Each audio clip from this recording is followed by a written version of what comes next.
Olá, galera do Periscope, bom dia, como é que tá? Todo mundo já antenado aí? Quinta-feira, dia 1º de outubro, estamos no primeiro dia do mês e na reta final do ano de 2015. Eu vou dar sequência com vocês no dia de hoje, analisando artigos do Código Penal. Vocês que estão me seguindo a partir de agora ou a partir de ontem tivemos vários seguidores novos, estamos trabalhando aqui no Periscope uma dica a respeito de um artigo do Código Penal por dia. E eu me comprometi com vocês que eu vou continuar nesse ritmo até o último artigo do nosso Estatuto Repressor. Hoje, o artigo a ser comentado com todos vocês, olha só, galera de Teresina, Guaratinguetá, o artigo a ser comentado com vocês é exatamente o artigo 16. O artigo 16, que trata do arrependimento posterior. Ontem nós vimos o artigo 15. Ontem nós estudamos a desistência voluntária e o arrependimento eficaz. Hoje nós vamos estudar o artigo... ontem estudamos o artigo 15, desistência voluntária e arrependimento eficaz. Hoje vamos estudar o artigo 16. Ontem nós estudamos a ponte de ouro. Hoje nós vamos estudar a ponte de prata. Repetindo, ontem nós estudamos a ponte de ouro. Hoje vamos estudar a ponte de prata. Espera um pouquinho, Rogério. Então, o artigo 15, que trata da desistência voluntária e arrependimento eficaz, é chamado ponte de ouro, sim. E o artigo 16, que trabalha o arrependimento posterior, é chamada ponte de prata? Exatamente.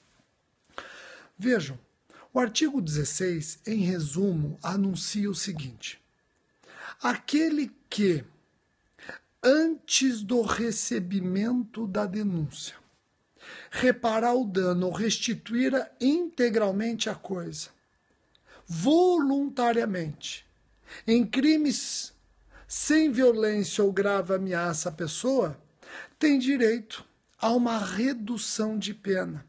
E essa redução de pena será maior quanto mais rapidamente o agente, repito, num crime sem violência ou grave ameaça à pessoa, reparar o dano ou restituir a coisa. Tá ok? É aqui a ponte de prata.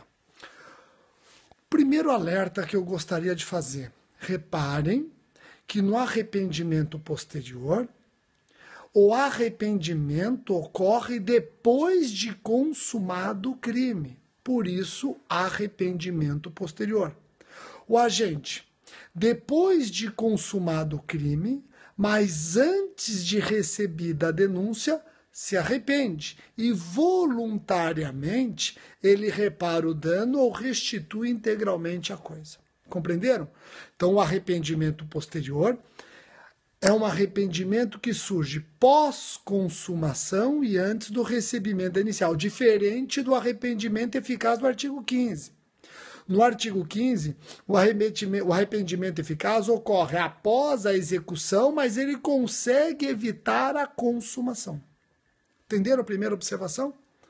Vejam, eu falei que no arrependimento posterior ele tem que se arrepender depois da consumação e antes do recebimento da denúncia. E antes do recebimento da denúncia. Não é até antes do oferecimento da denúncia. Antes do recebimento da denúncia. Tá ok?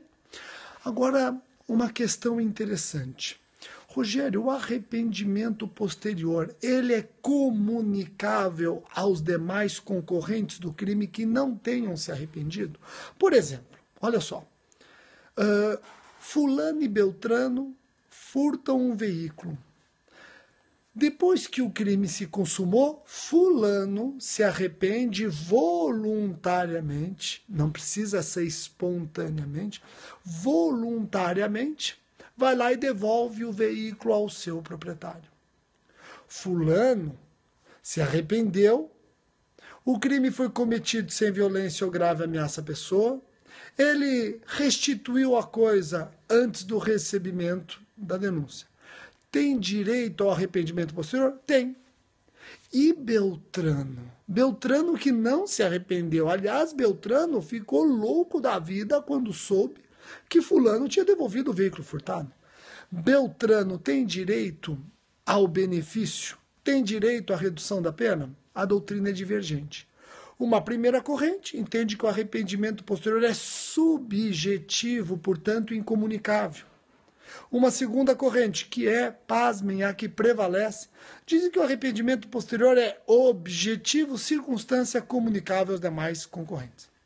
Bom, fiz aqui um resumão, galera de Alfenas, Minas, fiz um resumão a respeito do arrependimento posterior. Qual é a dica que eu tenho para dar? Cuidado. O arrependimento posterior do artigo 16, eu já disse e vou repetir, trabalha uma causa de diminuição de pena, causa geral de diminuição de pena, aplicável para crimes cometidos sem violência ou grave ameaça à pessoa. Agora, cuidado. Tem hipóteses especiais em que o arrependimento posterior não só diminui a pena, mais do que isso, extingue a punibilidade, às vezes coroada com perdão judicial. Rogério, me dá exemplos. Então vejam, te dá um exemplo de hipótese em que o arrependimento posterior, mais do que reduzir a pena, extingue a punibilidade. Peculato culposo, artigo 312, parágrafo 3º. Quer um outro exemplo? Crime contra a ordem tributária, a reparação do dano. Quer um outro exemplo? Apropriação indébita previdenciária.